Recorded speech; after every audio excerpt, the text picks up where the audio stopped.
Appreciate you hanging tight while I work through technical challenges on the road, and wait to be inspired with my next healing story. So, as usual, and as always, in every experience that I'll share on here, I'm sure this is going to be true. It's not just a healing for a healing story of someone else. It's a healing story for me, because there is only ever ourselves that we're healing, and accepting all of the parts of ourselves. So with that, I'll start with how my vibration attracted this story. I just left Quartzsite, where I had been camping for roughly a week and a half. And in that time, I had become friends with my camping neighbors. And they had a young child named Jack. And Jack and I became buddies. We weren't, we didn't hang out all the time, but we definitely built an affinity for one another. And when I told the family today that I was planning to take off soon, I said, please let Jack know I said goodbye. Pretty soon I see Dad and Jack heading towards my vehicle, and I realize Jack wants to say goodbye on his own. And we exchange hugs and a few moments of, it was a little solemn, but it, still also positive.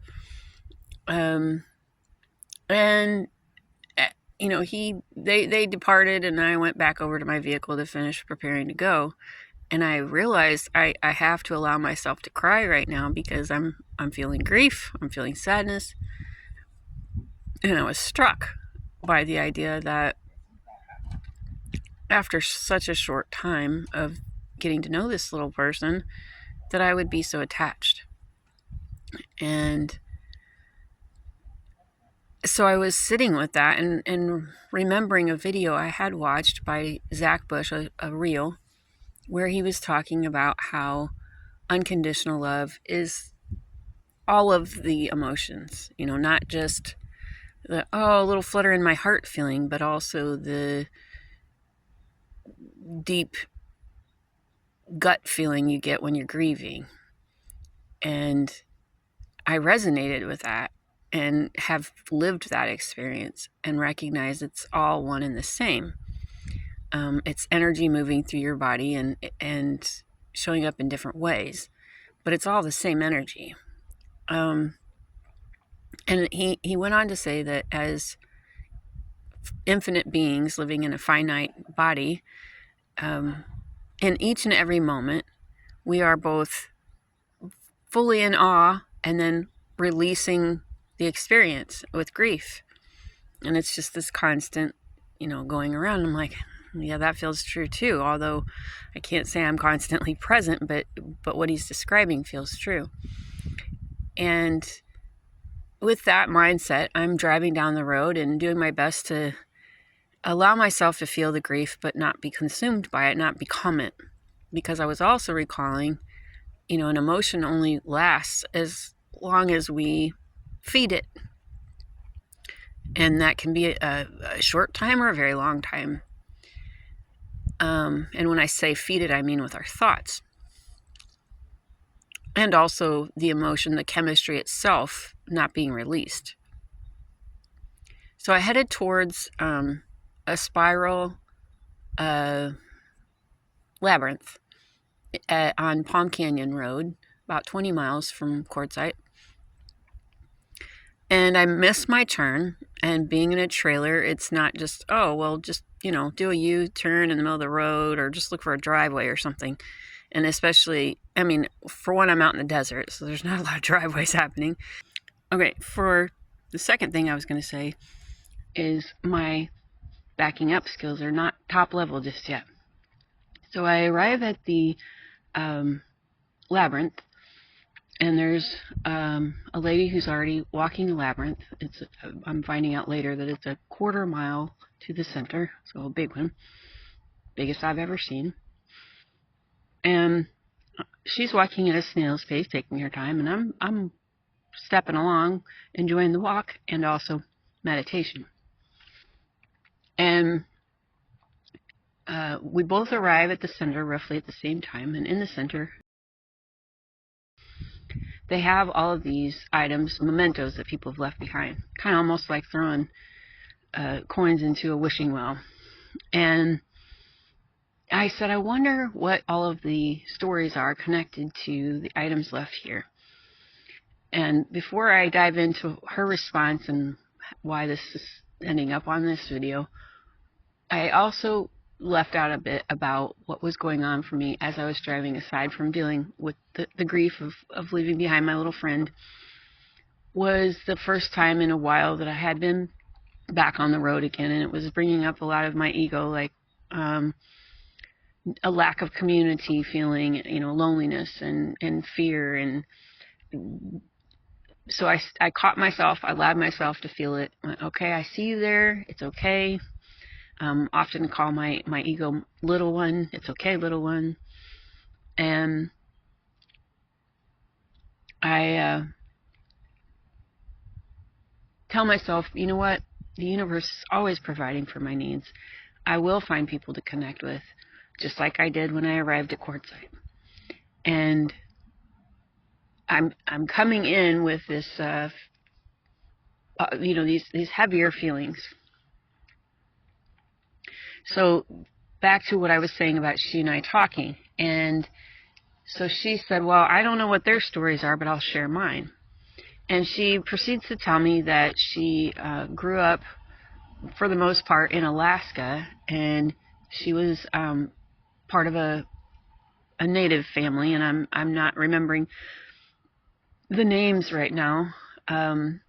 I'll add that in later.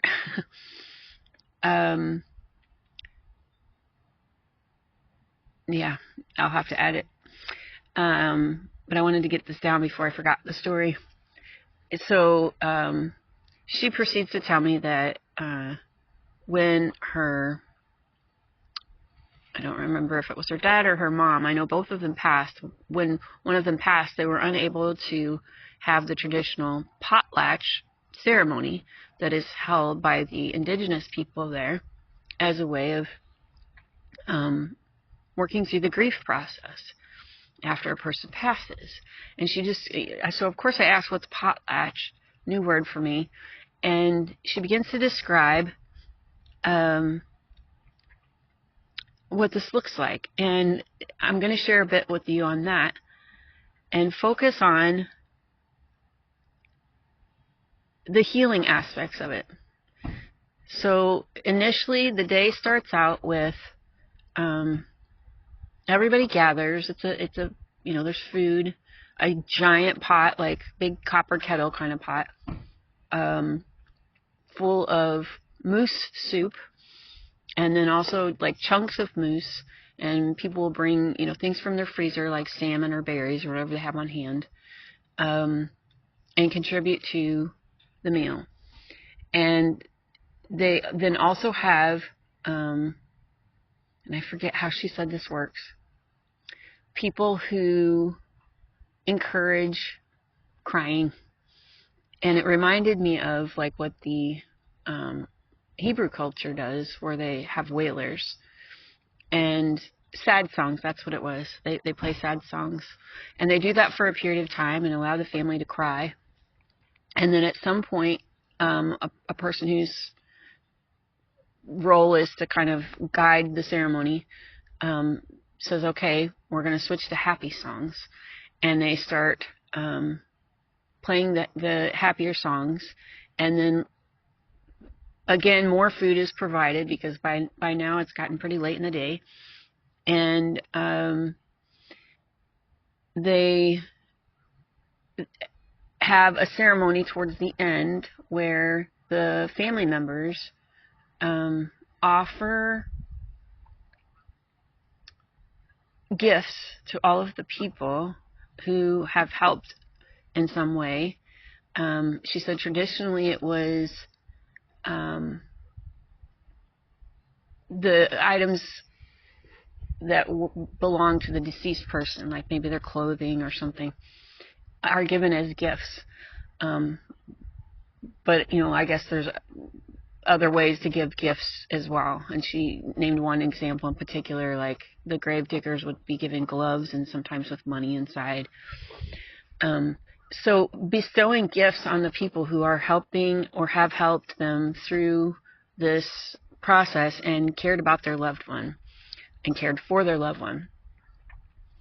And what really struck me about the whole thing was that within the same service, celebration, ceremony, not only do they embrace, the crying, which is a necessary part of the process, but also moving on into a celebration and then full circle with honoring the person who has passed. And so she shares all of this with me, and she said, because she was unable to fully participate in one of these ceremonies for her parent, that she came to this circle to offer a gift, and she put an item in there, and then she sang a song in a language that I can't pronounce the name of, that they are, she called it a sleeping language. It's they're doing their best to keep the language from falling away. And she sang this beautiful song in this other language, and it was an invitation to people to honor the people who had not only passed, like her parents, but also the people who had lived on the land that we were standing on, and the land itself, and all of the celebrations and ceremonies and etc. that had taken place on this land, and all of the people who came before us.